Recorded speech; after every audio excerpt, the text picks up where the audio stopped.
Adampur airbase पहुंचे PM Modi ने जवानों को दिया विजय संदेश। बोले अपनी शर्तों पर देंगे हर आतंकी हमले का जवाब। पाकिस्तान में बैठे आतंकियों को चैन की सांस नहीं लेने देंगे, घर में घुसकर मारेंगे।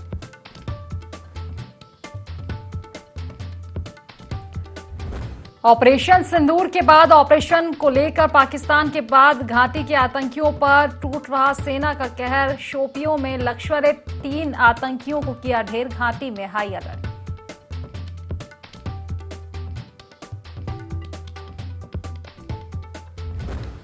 उन्नाव में सड़क हादसा, डंपर ने 3 लोगों को रौंदा। हसनगंज थाना क्षेत्र के फरहदपुर मंडी में हुआ हादसा।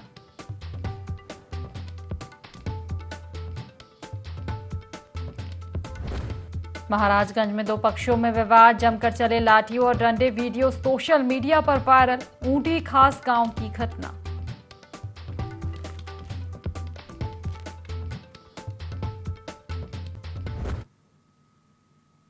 नमस्कार, IND 24 देख रहे हैं आप और मैं हूं आपके साथ खुशी व्यास। चलिए सीधा रुक करेंगे खास खबरों की ओर। आदमपुर से हम आपको बता दें, जहां एयरबेस पहुंचे पीएम मोदी। सीज फायर के बाद उन्होंने जवानों से मुलाकात की। पीएम मोदी ने विजय संदेश भी दिया। प्रधानमंत्री नरेंद्र मोदी ने संबोधन किया। साथ ही उन्होंने कहा कि भारत माता की जय की ताकत दुनिया ने देखी है। जाबाजों की वीरता से दुश्मन कांपते हैं। ऑपरेशन सिंदूर से देश का आत्मबल बढ़ा। भारतीय सेना ने पाकिस्तानी सेना को धूल चटाई है।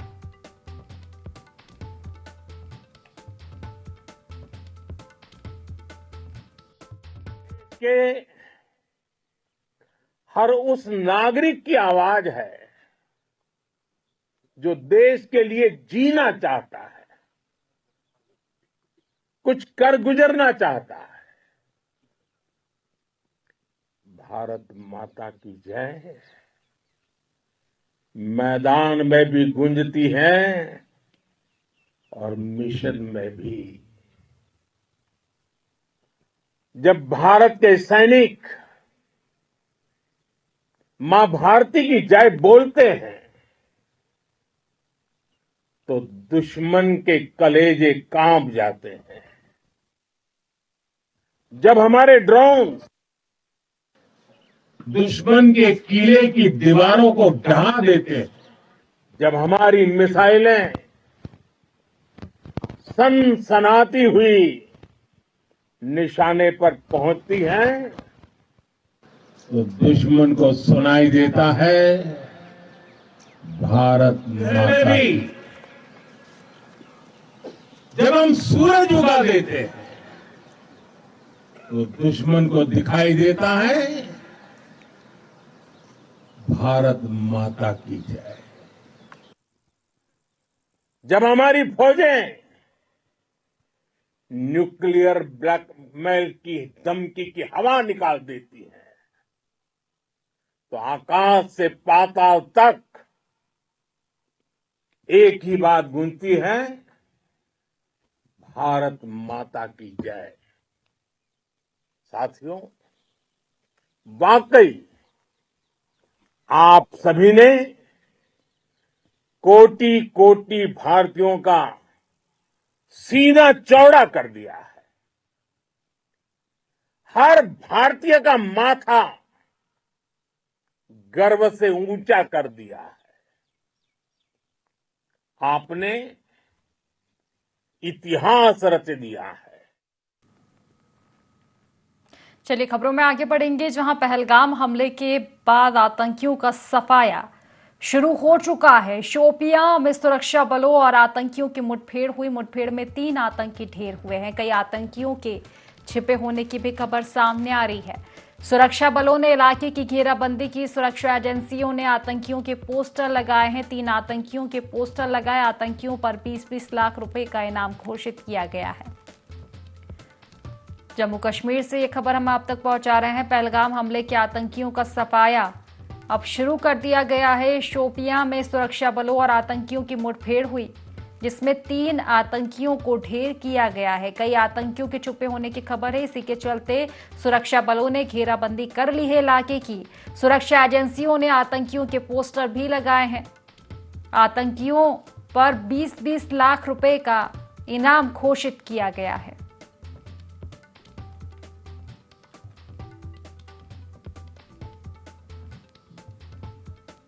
शोपियां में यह एनकाउंटर हुआ है। 3 आतंकियों को ढेर किया गया। आपको बता दें कि पहलगाम में जो हमला किया गया था आतंकियों की ओर से, इसके बाद से ही लगातार आतंकियों का सफाया किया जा रहा है। ऑपरेशन सिंदूर के चलते कई आतंकियों को ढेर किया गया था। अब जम्मू कश्मीर से खबर बता रहे हैं, जहां 3 और आतंकियों को ढेर किया गया है।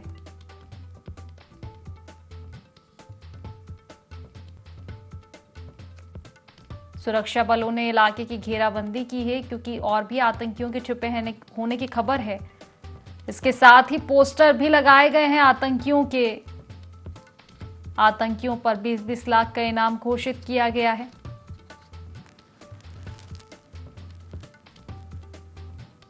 शोपियां में एनकाउंटर हुआ, जिसमें 3 आतंकियों को ढेर किया गया है।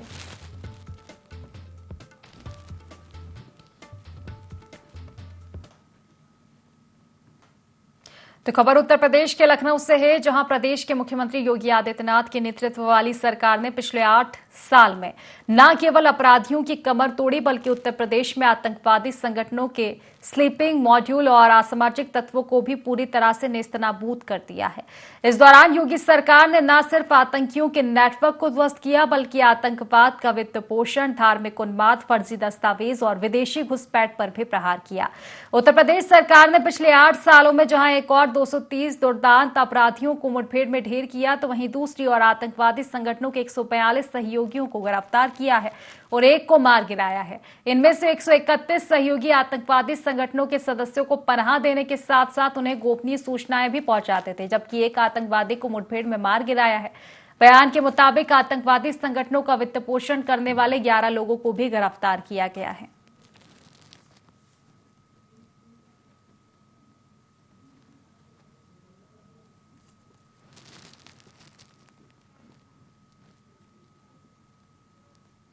फर्रुखाबाद में बार एसोसिएशन के पूर्व अध्यक्ष के खिलाफ सनातन धर्मियों ने मोर्चा खोल दिया है। दरअसल बार एसोसिएशन के पूर्व अध्यक्ष जवाहर सिंह गंगवार ने ब्राह्मणों के देवता भगवान परशुराम पर अभद्र टिप्पणी की थी। जवाहर सिंह गंगवार ने समाजवादी पार्टी के धरना प्रदर्शन के दौरान भगवान परशुराम पर अभद्र टिप्पणी की थी।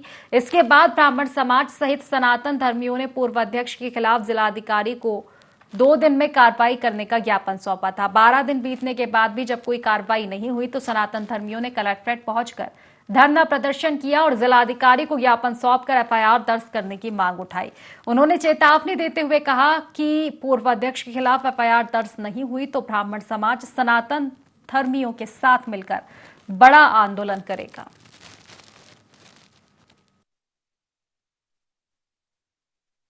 तो हमारे अधिवक्ता साथी हैं जवाहर सिंह गंगवार के हमारे संगठन के अध्यक्ष रहे हैं। उन्होंने हमारे भगवान छठे अवतार कहे जाते हैं के खिलाफ जो वक्तव्य है उनको लेकर के पूरे समाज में, सनातन समाज में आक्रोश है। उसको अभी तक कोई कार्रवाई नहीं हुई। इसी में हम लोग दोबारा जो इकट्ठे हुए हैं कि उनके खिलाफ कोई कार्रवाई करें, वैधानिक कार्रवाई होनी चाहिए, जिससे कि समाज में एक अच्छा संदेश है। हमारे बार एसोसिएशन के अध्यक्ष हैं जवाहर सिंह गंगवार। इन्होंने भगवान परशुराम को लेकर समाजवादी पार्टी का एक कार्यक्रम था, उसमें काफी शब्दों का इस्तेमाल किया जो हम अपने मुंह से नहीं कर सकते।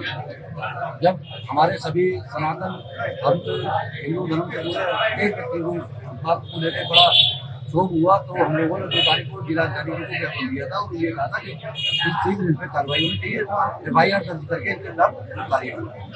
आज 10 दिन बीतने के बाद भी कोई भी ऐसी कार्रवाई नहीं हुई जिससे हम लोगों को लगता कि यहाँ प्रशासन कार्रवाई कर रहा है। तो आज हम सब लोग फिर से जिलाधिकारी कार्यालय पे आए हैं। अगर आज एफआईआर इनके खिलाफ दर्ज नहीं होती है तो हम लोग तब तक नहीं हटेंगे जब तक एफआईआर दर्ज नहीं होती। पूर्व बार एसोसिएशन के अध्यक्ष हैं जवाहर सिंह गंगवार। उन्होंने हमारे सनातन धर्म का शुरू से तो विरोध किया ही है, बल्कि अभी सपा मीटिंग में उन्होंने हमारे भगवान परशुराम जी के लिए कई अपशब्द बोले, जिनको लेकर हम लोगों ने मांग भी की। लेकिन हमारा कहना यह है कि यदि किसी वर्ग विशेष के लिए कोई बात कह दे या किसी जाति विशेष के लिए कोई बात कहता है तो 2 घंटे मुकदमा लिखा जाता है, लेकिन सनातन के लिए कोई कुछ भी अगर कहता है तो उसका तब तक नहीं संज्ञान लिया जाता है प्रशासन द्वारा, जब तक कि उसके लिए हम सब लोग सड़क पे ना आ जाएं। और उसके बाद भी संज्ञान तब लिया जाता है जब लोग कोई विशेष कार्रवाई, कहीं धरना या कुछ ना कुछ करना ही पड़े, क्योंकि सनातन को कोई महत्व ही नहीं देना चाह रहा है। जिसका जो मन चाह रहा है वो कह रहा है, वरना कहीं और धर्म के लिए कह दें तो 2 घंटे में उनका मकान भी गिरेगा और माफी भी मांगे और मुकदमा भी लिखा जाएगा। लेकिन सनातन के लिए कोई आवाज नहीं उठाने वाला है, ना ही प्रशासन में और ना ही कानून। रायबरेली में संदिग्ध परिस्थितियों में कुएं में अज्ञात युवक का शव मिला है, जिससे क्षेत्र में हड़कंप मचा हुआ है। बताया जा रहा है कि शव से दुर्गंध आने के बाद शव का पता लगा। इसके बाद पुलिस ने शव को कुएं से बाहर निकाला और फॉरेंसिक टीम ने भी घटनास्थल का जायजा लिया। फिलहाल शव की शिनाख्त नहीं हो पाई है।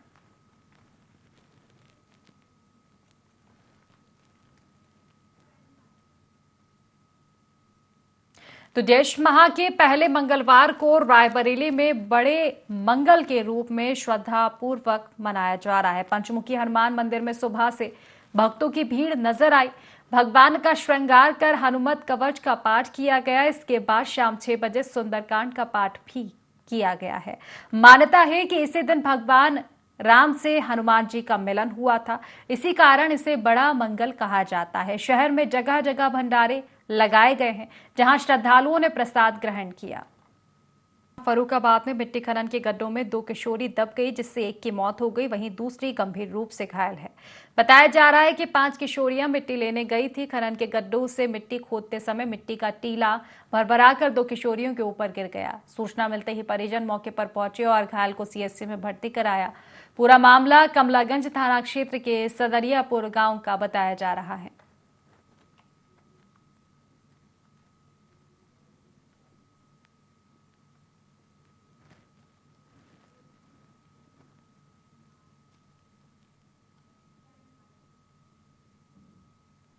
चलिए उन्नाव से अब आपको खबर बता दें, जहां 2 पक्षों में विवाद हुआ है। जमीन को लेकर यह पूरा विवाद हुआ। विवाद में जमकर लात और घूंसे चले। हालांकि सूचना मिलते ही पुलिस मौके पर पहुंच चुकी है, जांच पड़ताल की जा रही है। मारपीट का वीडियो भी वायरल हुआ है। गंगा घाट कोतवाली क्षेत्र का यह पूरा मामला बताया जा रहा है, जहां 2 पक्षों में जमकर विवाद हुआ है। तस्वीरें भी आप देख सकते हैं जो कि वायरल हो रही है सोशल मीडिया पर। जमीन को लेकर यह पूरा विवाद बताया जा रहा है, जिसमें जमकर लात घूंसे चले हैं। हालांकि सूचना मिलते ही पुलिस मौके पर पहुंची है। मामले में जांच पड़ताल की जा रही है। वीडियो वायरल हुआ है मारपीट का। तस्वीरें आप देख सकते हैं टीवी स्क्रीन पर। गंगा घाट थाना क्षेत्र का ये पूरा मामला।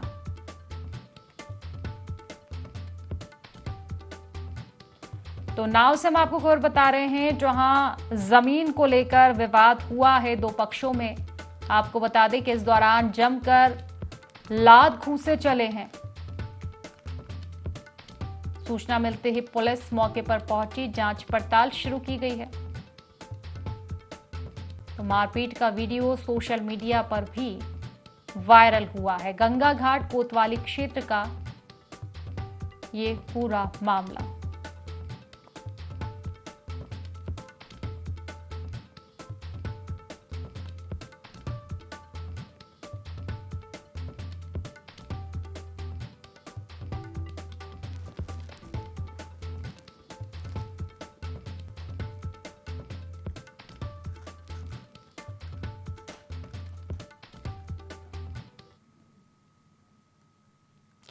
फर्रुखाबाद में एक महिला ने ससुराल पक्ष पर दहेज प्रताड़ना का आरोप लगाया है। महिला ने बताया कि ससुराली जनों ने महिला से मारपीट कर कोरे स्टाम्प पर जबरन हस्ताक्षर करवाकर तलाकनामा लिख लिया। महिला ने ससुराल जनों पर अतिरिक्त दहेज की मांग को लेकर प्रताड़ित करने का भी आरोप लगाया। महिला ने ससुराल पक्ष पर मिट्टी का तेल डालकर आग लगाने के प्रयास का भी आरोप लगाया है। वहीं थाने में शिकायत दर्ज कराने पहुंची पीड़ित महिला की किसी ने शिकायत नहीं सुनी। इसके बाद महिला ने कलेक्टर से न्याय की गुहार लगाई। पूरा मामला शमशाबाद थाना क्षेत्र के कोटला का बताया जा रहा है।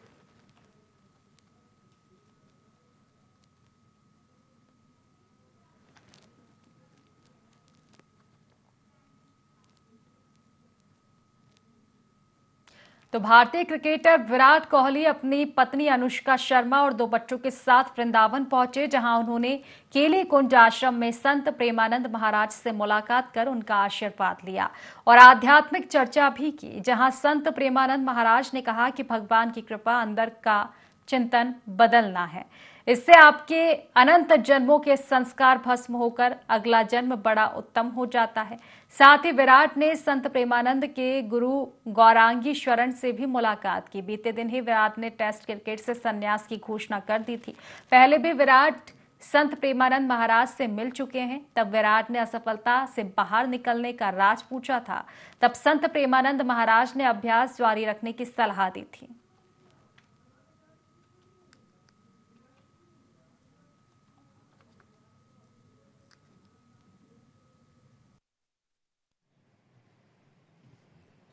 विराज बैठ प्रसन्न हो? जी अभी ठीक। हाँ, नहीं, ठीक ही रहना चाहिए। हम आपको अपने प्रभु का विधान बताते हैं थोड़ा सा। जब प्रभु किसी पर कृपा करते हैं, ये वैभव मिलना कृपा नहीं है, ये पुण्य है। पुण्य से एक घोर पापी को भी बहुत, देखो, पाप करके भी उनका कोई पुण्य है जिससे वो सुकृत पूर्व के सुकृतवश चल रहे हैं, नया पाप है। ये वैभव बढ़ना या यश बढ़ना ये भगवान की कृपा नहीं मानी जाती। भगवान की कृपा मानी जाती है अंदर का चिंतन बदलना, जिससे आपके अनंत जन्मों के संस्कार भस्म होकर और अगला जो है वो बड़ा उत्तम होगा। अंदर के चिंतन से होता है, बाहर से कुछ नहीं होता। महत्व अंदर का चिंतन। अच्छा, अंदर का चिंतन हम लोगों का स्वभाव बन गया बहिर्मुखी। बहिर्मुखी मतलब बाहर, बाहर यश, कीर्ति, लाभ, विजय, इससे हमको सुख मिलता है। अंदर से कोई मतलब नहीं रखता कोई विरला ही अंदर से। अब क्या होता है, भगवान जब कृपा करते हैं तो संत समागम देते हैं, फिर दूसरी जब कृपा होती तो विपरीतता देते हैं, और फिर अंदर से एक रास्ता देते हैं। ये मेरा रास्ता है, ये परम शांति का रास्ता है, ये शांति का रास्ता नहीं। भगवान वो रास्ता देते और जीव को अपने पास बुला लेते हैं। बिना प्रतिकूलता के संसार का राग नष्ट नहीं होता। किसी को भी वैराग्य होता है तो संसार की प्रतिकूलता देखकर वैराग्य होता है। सब कुछ हमारे अनुकूल है तो हम आनंदित होकर उसका भोग करते हैं। जब हमारे ऊपर प्रतिकूलता आती है तब ठेस पहुंचती है कि इतना झूठा संसार, तो अंदर से भगवान रास्ता देते हैं। ये सही है। भगवान बिना प्रतिकूलता के इस संसार को छुड़ाने का कोई भी औषधि नहीं रखी। आज तक जितने बड़े महापुरुष हुए हैं, जिनका जीवन बदला है, उनको प्रतिकूलता का दर्शन करके बदला है। तो कभी प्रतिकूलता आए तो उस समय आनंदित हो कि मेरे ऊपर अब भगवान की कृपा हो रही है, कि मुझे सतमार्ग में चलने की प्रेरणा मिल रही है। अगर सतमार्ग छूटा हो, ये सब तो एक सेकंड के लिए आप विचार कीजिए। अब अपना सुधार कर लो, अपने जीवन को सत्य में ले आओ, तो अगला जो होगा वो बहुत जोर का होगा। चाहे जन्म हो तो श्रीवान, कुलवान, धनवान, वैभव संपन्न ऐसे, और भक्ति की अनुकूलता, भक्ति की अनुकूलता। खास बात श्रीवान, धनवान, कुलवान नहीं, खास बात भक्ति की अनुकूलता। अगर इस जन्म में भगवत प्राप्ति नहीं हुई तो भगवान श्री कृष्ण ने गीता में कहा है कि मेरे भक्त का नाश नहीं होता। मैं कुलवान, धनवान, श्रीवानों के कुल में जन्म देता हूं और फिर पुनः भक्ति का माहौल देता हूं, और पूर्व का जो भजन छूटा हुआ हो वहीं से उसको। अब बिल्कुल ऐसे ही रहो जैसे रह रहे हो, बिल्कुल संसारिक बन करके रहो, लेकिन अंदर का चिंतन आपका बदले। चलिए खबरों में आगे बढ़ेंगे। अमरोहा से अब आपको खबर बता दें, जहां छात्रा से छेड़छाड़ करने वाला आरोपी शिक्षक गिरफ्तार हुआ है। कॉलेज में पढ़ने वाली छात्रा से आरोपी टीचर ने छेड़छाड़ की थी। पीड़ित की शिकायत पर आरोपी टीचर को जेल भेजा गया है। डिडौली थाना क्षेत्र के वाजिदपुर गांव का ये पूरा मामला।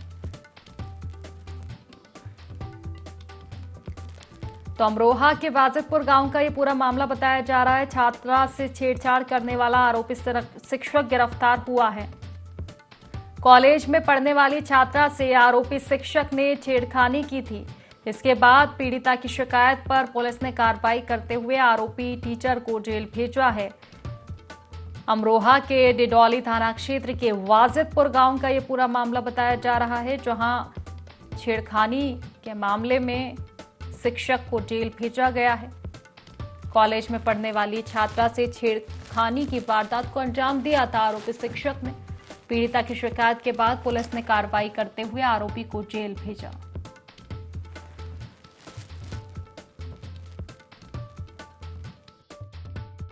पंजीकृत किया गया।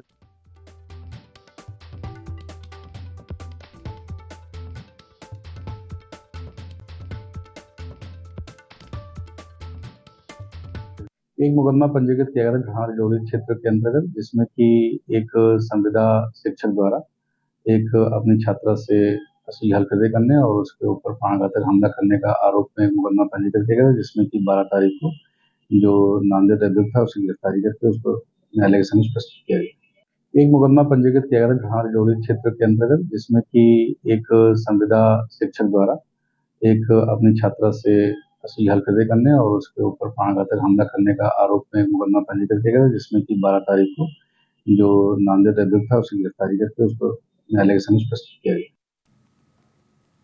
अमरोहा कलेक्ट्रेट सभागार में अमरोहा लोकसभा क्षेत्र के सांसद चौधरी कंवर सिंह तंवर ने दिशवा की बैठक की अध्यक्षता की। इस बैठक में जिले के तमाम विभागों के अधिकारी मौजूद रहे। सांसद चौधरी कंवर सिंह तंवर ने अधिकारियों के साथ जिले में चल रहे विकास कार्यों की समीक्षा की और जरूरी दिशा निर्देश दिए। उन्होंने कहा कि केंद्र और राज्य सरकार की योजनाओं का लाभ हर जरूरतमंद तक पहुंचे, इसके लिए सभी अधिकारी पूरी ईमानदारी से काम करें। सांसद ने जिले के स्वास्थ्य, शिक्षा, सड़क और सिंचाई से जुड़ी योजनाओं की प्रगति की भी जानकारी ली और काम में तेजी लाने के निर्देश दिए।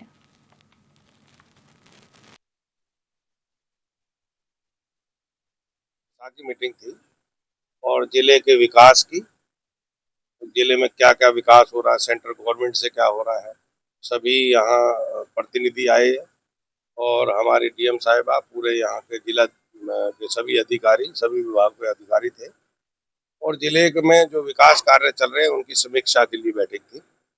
और हमारे जिले में जैसा मैंने आज देखा है, अच्छा काम हो रहा है, अच्छा विकास हो रहा है।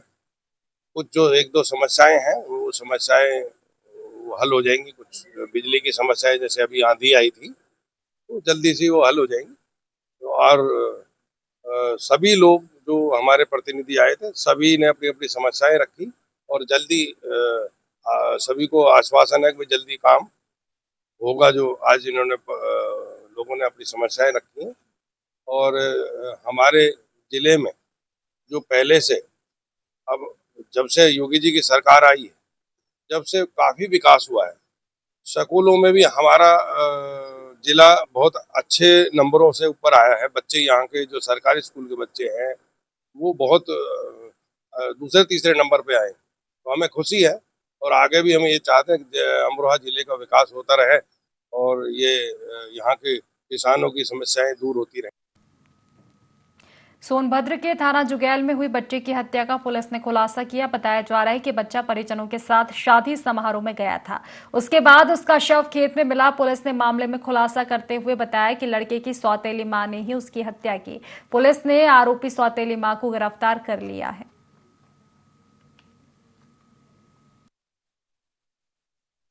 के अनावरण हेतु पुलिस अधीक्षक महोदय के निर्देशन में विभिन्न टीमें काम कर रही थी। मृतक बच्चे की सौतेली मां सोनमती को उसके घर से गिरफ्तार कर लिया गया है। इस घटना में प्रयुक्त आला कत्ल को भी बरामद कर लिया गया है। घटना के पीछे कारण यह है कि कप्तान उसके दाम्पत्य जीवन में बाधक उत्पन्न कर रहा था, इसीलिए 9/10 मई की देर रात्रि में गांव में शादी के महोत्सव के दौरान उसे सुनसान जगह पर ले जाकर उसकी सौतेली मां ने चाकुओं से गोद कर उसे निर्मम हत्या कर दी गई। अभियुक्ता को माननीय न्यायालय के समक्ष पेश कर दिया गया तथा घटना का सफल अनावरण कर दिया गया। फिलहाल इस बुलेटिन में बस इतना ही। आप बने रहिए IND 24 के साथ। नमस्कार।